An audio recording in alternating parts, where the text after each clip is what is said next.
Good day everyone, especially to you, Ma'am Ana Manilindi Kaluskusin. Today, I'll be discussing an important topic under the typology of learners with special needs, focusing on learners from indigenous groups. These learners comes from diverse cultural background, rich in tradition, languages, and unique ways of life. However, they often face educational challenges that require special attention from educators. Learners from indigenous groups refers to the student who belong to native communities with distinct languages, cultures, beliefs, and tradition. In the Philippines, example of these include Eita, Lumad, Ifugao, and Mangyan, and many more. Globally, indigenous group includes Maori of New Zealand, Inuit of Canada, and Aboriginal communities in Australia. There are challenges faced by indigenous learners. The number one is language barriers. So, language barriers refers to the difficulty in understanding instruction due to use of second and third languages. For example of this is when the teacher asks for a questions but the student didn't understand what the teachers meant to be. So that is because of language barriers. The number two is cultural difference. So students face cultural difference. For example, Ifugao and Mangyan are different cultures compared to us. So school curricula may not reflect their cultural practices, leading to feeling of alienation. Also, traditional learning methods may clash with modern classroom approaches. The third is geographical barriers. So the indigenous students who are living in remote areas make access quality education difficult. They have the loss of signals from their cell phone. They cannot communicate through Google Classrooms or messengers in Facebook. And Facebook, they can use it because of they are weak in signals for those who are living in the remote living areas. They face limited transportation from mountain areas through the cities and town where there are high school and colleges built in the town or in the cities. There are many infrastructures, but those who are in the mountainside suffers from limited infrastructure. The fourth one is socio-economic challenges. So because of poverty and lack of basic resources like cell phone, laptop, and books, technologies that can use in education.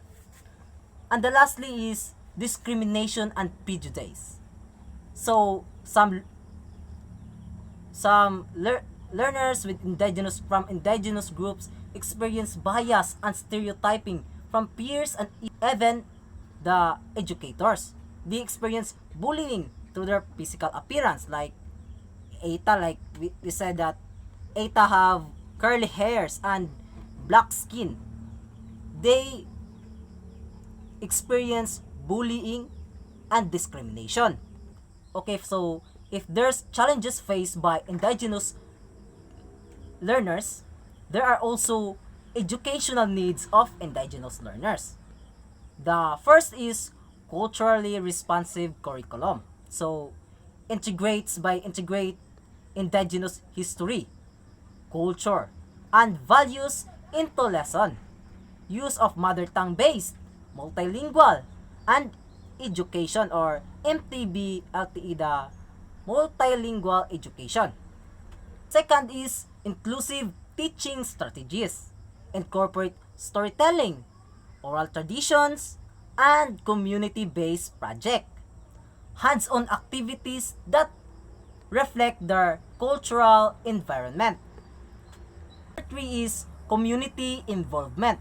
Engage parent and community elders in school activities, respect for traditional knowledge system alongside with modern education.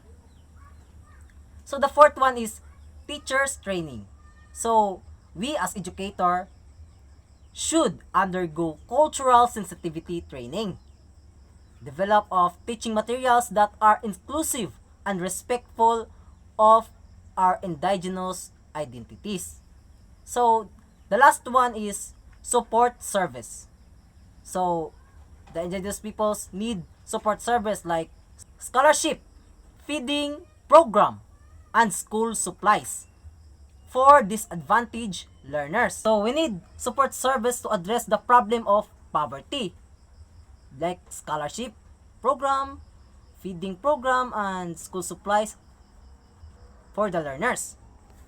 So there are legal frameworks and support for the indigenous peoples in the Philippines and globally. So like United Nations Declaration of Rights of Indigenous People or UNDRIP promotes the right to education without discrimination. DepEd Order number 62 section of 2011 Indigenous People Education Policy Framework guides school in providing inclusive education for indigenous learners. Conclusion: learners from indigenous groups bring rich cultural diversity into our classroom. However, to help them succeed, educators must embrace inclusive practices that respect their identities, bridge cultural gaps, and provide equal learning opportunities. As a future educator, let us commit to creating a learning environment where every child, regardless of their background, feels seen, heard, and valued. Thank you for listening my discussion about typology of learners with special needs, focusing on learners from indigenous groups. Thank you.